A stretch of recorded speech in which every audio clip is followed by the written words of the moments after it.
Good morning, class. I am Jomari Flores, your teacher today. Before anything else, I would like to call Miss Ampa to lead us the prayer. Please stand up and let us pray. Our Father in heaven, hallowed be thy name. Thy kingdom come, thy will be done on earth as it in heaven. Give us this day our daily bread and forgive us our sins, as we forgive those who sin against us. Do not lead us to test, but deliver us from evil. Amen. Okay, you may now take your seat. Monitor, class members, our class monitor, kindly please check the attendance Yes, and sir. It's already done. who are the absent. Yes, sir. And may I call on Mr. Degamo to read our classroom rules? Morning, class.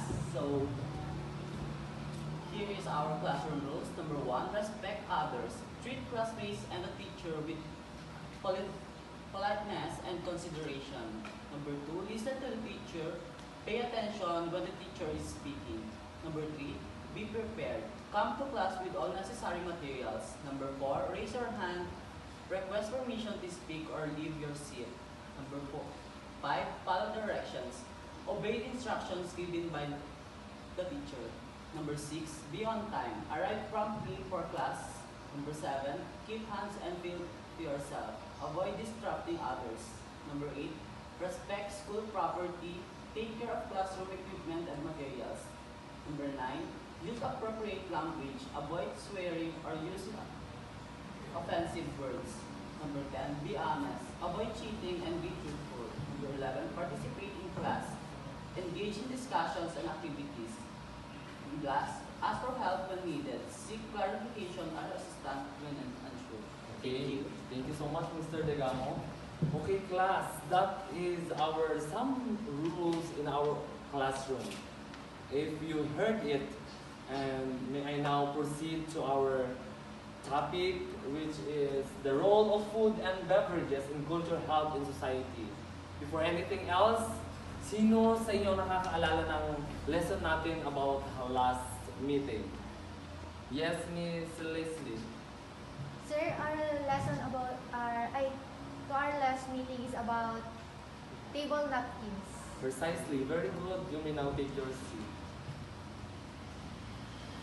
Food and beverages are not just sources of nutrition. They deeply embedded in our cultures, economics, and personal identities. From traditional meals passed down through generation to the rise of global fast food, our eating habits say a lot about who we are.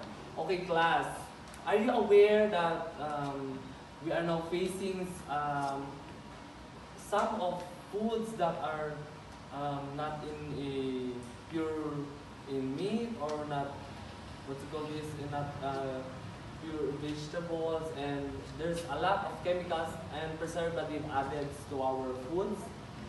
Okay. Here are some reasons why.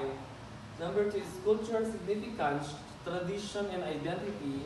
Different cultures have unique cuisines that reflect their history, geography and values. For example, Italian cuisine emphasizes fresh, regional ingredients, while Indian food is known for its spices and complexity. Do you aware that and here in our country are many food that different kinds of spices? Anyone in the class give me an example of spices that are found here in our province, Nueva Vizcaya? Sir, Okay, Mr. Degamo. Oregano. Anything else? chili. Chili, okay, correct. How about you, Miss Calderon? Our capital, did you know that our province is now... Now I want the new capital of our province, yes. Citrus. Okay. Before anything else, then I will. Yes, Miss Ampat. How about you? Yes, you're correct. Precisely. Very good. Did you know, class? Our province, Nueva Vizcaya, is now the new capital of our country. um, here in our province, marami tayong produce na ginger. Ginger is luya, okay.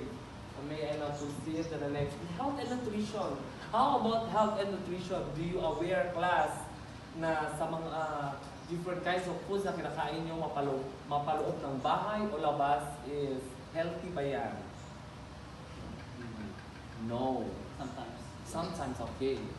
I want to remind you, class, na not all of food in the inside of our house or in the outside are in okay. Next. Economic and environmental impact, agriculture and labor. Food production is a major part of the global economy, but it's also associated with labor expoliation, especially in developing countries, which is one of our country is in economic and environmental developing country. Next one is social dynamics, access and equality. Food deserts and poverty mean that many communities lack access to healthy, affordable food. Food also as a social connector, sharing meals foster relationship, whether among family, friends, or strangers. Sixth one is the future of food innovation. Class, hindi nyo na itatanong, in the past weeks, our research is all about innovating the new process of chicken nuggets. We success to defend our research entitled the acceptability of chicken nuggets with spinach and carrot, with spinach, chayote leaves, and breaded with carrot crumbs. Successful innovation yung class. Kaya soon you will be able to innovate a food that is that has nutritive values. Okay. In conclusion, food and beverage are much more than fuel. Why? Because they are a reflection of our values, a source of joy in a complex social issues. As we face global challenges like climate change and public health crisis, how we produce and consume food will play a pivotal role in shaping the future. Did you experience the pandemic last year? Okay. Yes, sir. Kamusta naman ang ating pamumuhay noon? How about the food, the drinks, the community and itself and etc. Yes, Mr. Digamo. Sir, about yung pandemic era, it's so difficult to find food. Kasi alam naman po natin na sobrang hirap din kumita ng pera that time. So, we need to think on how we can get or kung paano maghanap ng makakain sa pang-araw-araw natin. Yes, precisely. Good, for Very good. example, is mga gulay sa tabi-tabi or magtanim tayo ng mga gulay sa bakuran natin. Thank you for sharing, Mr. Degamo. Excellent. That is some of our topic for today. But before anything else, I would like to call the other teachers to proceed our topic, and those are the role of food and beverages in culture, health, and society. We have here example, mastering the art of bartending techniques and mixology essentials. Welcome to the world of mixology. This presentation will equip you with the essential skills, knowledge, and techniques needed to become a master bartender.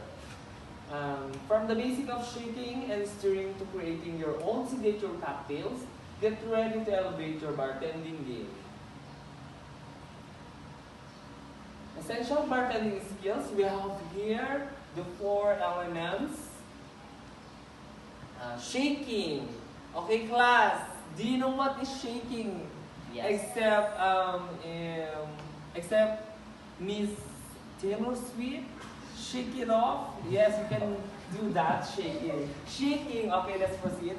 Okay, class, quiet. Shaking, use a cocktail shaker. Use a cocktail shaker. Chill and mix ingredients, creating a smooth and frothy texture. Next is steering. Is I have here a tool to steer. Steer. Do you know what steer is, class? Yes. Okay. Steer. Okay. Oh my God. Steering. Okay. Steering. Oh, quiet na, class.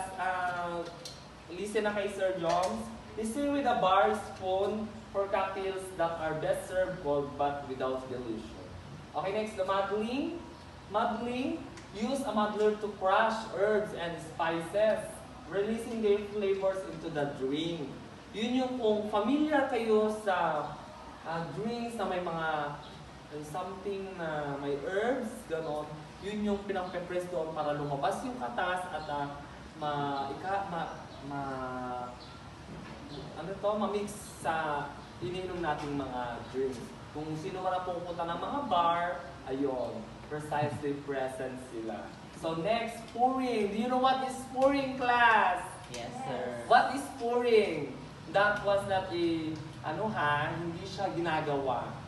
Pero, a kind of charot lang yun. Okay, let's proceed. Quiet na. Learn the proper pouring. Learn the proper techniques for free pouring. Using a jigger and creating beautiful layered cocktails.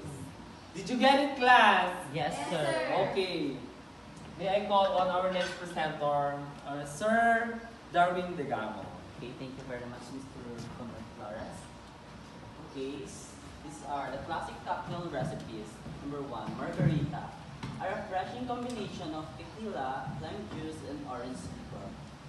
Number 2, old fashions. A timeless classic with bourbon, sugar, bitters, and a splash of water. The third one, mojito. A minty and sweet cocktail with rum, lime juice, sugar, and mint leaves. Okay, the last one is Manhattan. A sophisticated cocktail with rye whiskey, sweet vermouth, and bitters. So, next is represent with Miss Leslie Gonzalez. Okay, Miss Gonzalez. Flavors, profiles, and ingredients pairing. This is your topic, right? Okay, good morning class. I'm Leslie Gonzalez, your teacher today. So our topic is about flavor profiles and ingredients pairing. So we have the 5 flavor. Number 1 is sweet. So we are familiar from the word sweet. Number 2 is sour. So ano yung mga sour fruits or vegetable na alam nyo? Yes, Mr. Digamo? Citrus, orange, and lemon. Thank you. Anyone else? Yes, Mr. Miss Calderon? Calamansi. Very good. Number 3 is bitter. So, sa bitter naman, we have the bitter coffees and chocolate. Number 4 is salty. This in salty, we have the olive brine and soy sauce. Number 5 is spicy. We have here the chili peppers and ginger. And the next is bartending tools and equipment. Mr. Morales. Okay, class. Good morning, students. I'm here to represent to you the tools and equipment of bartending. First is the cocktail shaker, which is ito. Essential for chilling and mixing cocktails. Kung hindi malamig ang cocktail mo, pwede mong lagyan ng ice drop. Yung jigger naman po, ang measuring naman po, para hindi sosobra, hindi kukulangan yung mixture. Just precise measurement of spirit and liquid. Ano nga po ang spirit? Spirit is alcohol. Yes, Mr. Degamo. Alcohol. Alcohol. Very good. Nakuha mo. Muddler, kaso wala kaming muddler. Ito po yung equipment po na pang-squeeze ng lemon or any fruits na kukunin yung juice. And lastly, itong bar spoon, used for stirring cocktails and layering ingredients. Kung okay na na-shake mo na, haluin mo. O kaya, pwede rin sa baso. Okay, class? Ano nga ulit ito? Sino po magbibigay kung ano po ito? Miss Calderon, ano po? Cocktail shaker. Very good po. Eh ano naman po ito? Sir, Disney? jigger.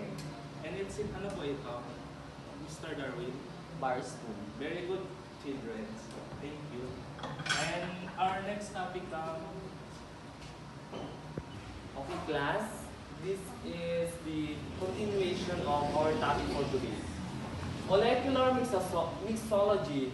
Do you aware or do you know what is molecular mixology, class? No, sir. Sino, okay, you didn't know about that. Sino sa inyo ang present sa bar o nakapunta na? Sir, si Miss Ampat po. Yes, okay. Here are some of the methods of the or definition of the molecular mixology. Number one is espherification. You know what espherification is? Creating spheres of liquid using alginate and calcium chloride. Ano nga ulit yun? Number one? Creating spheres of liquid using alginate and calcium chloride. Very good, Miss Gonzalez. That is espherification. The second one is emulsification. Emulsification, combining oil and water using emulsifiers like lecithin. Okay, what is it again? Emulsification. Emulsification. Okay. The third one is foaming. The foaming is creating a ring and light foams using nitrogen or air. What is the difference in between espherification and foaming? Yes, Miss Gonzalez. Sir, in espherification, we create spheres of liquid. Sa emulsification naman, we combine oil and water using emulsifiers. And sa foaming naman, it creates airy and light foams. Precisely. Okay, thank you so much, Miss Gonzalez. Next one is, okay class, later on if I am done in lecturing our topic, is Ma'am Marlet Calderon and Ma'am Michelle will do some of mixing and bartending. Okay. Presentation and garnish. Here are some examples. Garnishes. I have here the citrus twist, herbs and fruit enhance the flavor and visual appeal. The glassware. Choose the right glassware for each cocktail to enhance its taste and appearance. Why? Because kung gumagawa ka ng cocktail at gumamit ka ng water goblet, is it correct to use water goblet in using the cocktail? No, Yes, sir. Miss Calderon? No, sir. Oo. Yes, of course. Siyempre, pag gumamit ka naman ng not correct or incorrect glass is hindi siya accurate. Am I right? Yes. Siyempre, when you try to judge, siyempre mga judges tayo, pag nakita mo, wrong yung baso. So, we need to see it na we use correct glass. Okay, next. Presentation techniques. Learn to create beautiful layers and swirls for a more professional presentation. Are you aware that, lalo na ngayon sa mga streets, when you experience to go in Baguio, in Manila, and some here place in our province is mayroong mga presenters na gumagawa ng what you call this again, ng bartending. Marami silang techniques. Some are doing layering different colors and also different designs. Okay. When it comes in what you call this again, when it comes in decorating, or you must see to it na lahat ng pinaglalagay nyo sa mga cocktails nyo, sa mga drinks is edible. What is edible again, class? Okay. Yes, please raise your right hand. Sorry. Yes, Miss Gonzalez. Nakakain. Yes, nakakain. Precisely correct.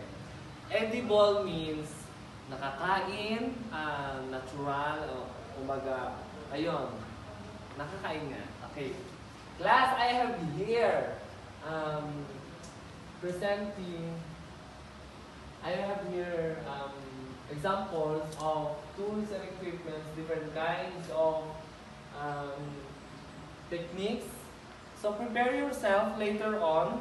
Miss Marlette and Miss Michelle will present it to you. Then this is the end of our discussion and lesson. So may I call on our next presenter to demonstrate properly and how to use it properly.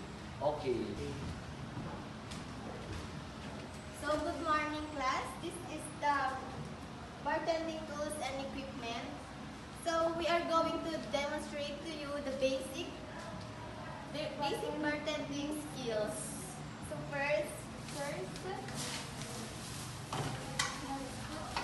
we are going to put some ice.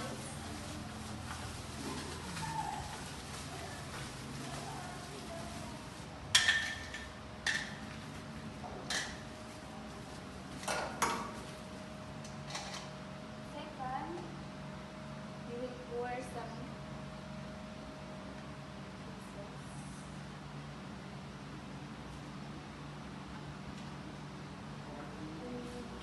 a little bit water.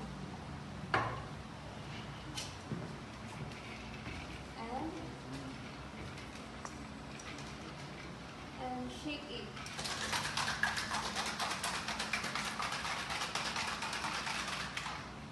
Then after that, we are going to use this. And now the ready-made juice.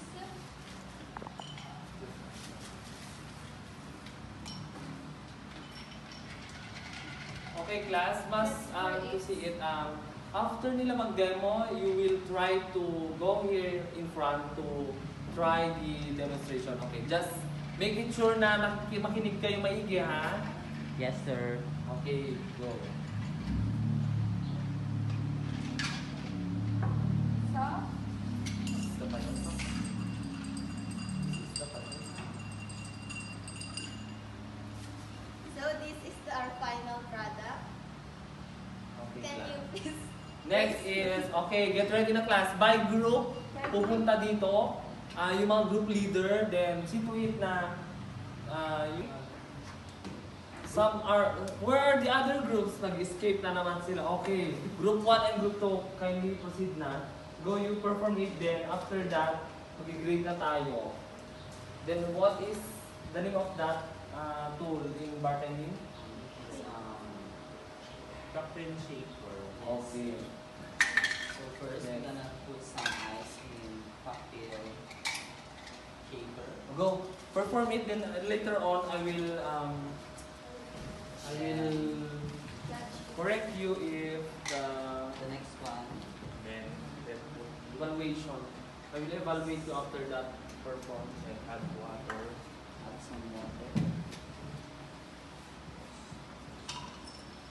Then, gonna lock it and close it.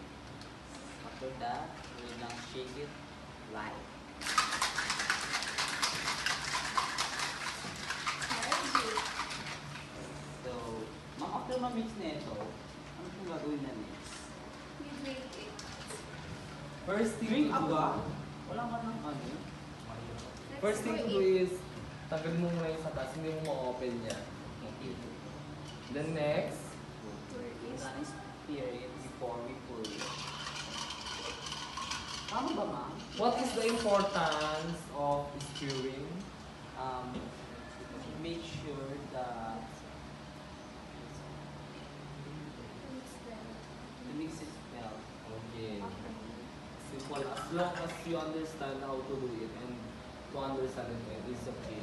Then now drink it. Okay. Now, Taste it. taste test.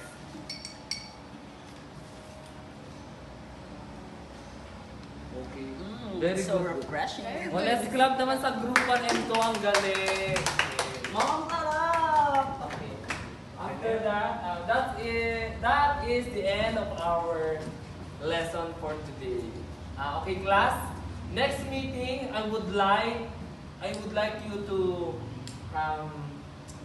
this is your assignment, huh? I would like you to bring some spices and different kinds also of herbs. Okay, did you get it, class? Yes, Again, sir. what is your assignment on next meeting? Bring Different kinds of herb. Okay. Class, you may now go home. Thank you so much. Bye, Thank you, sir.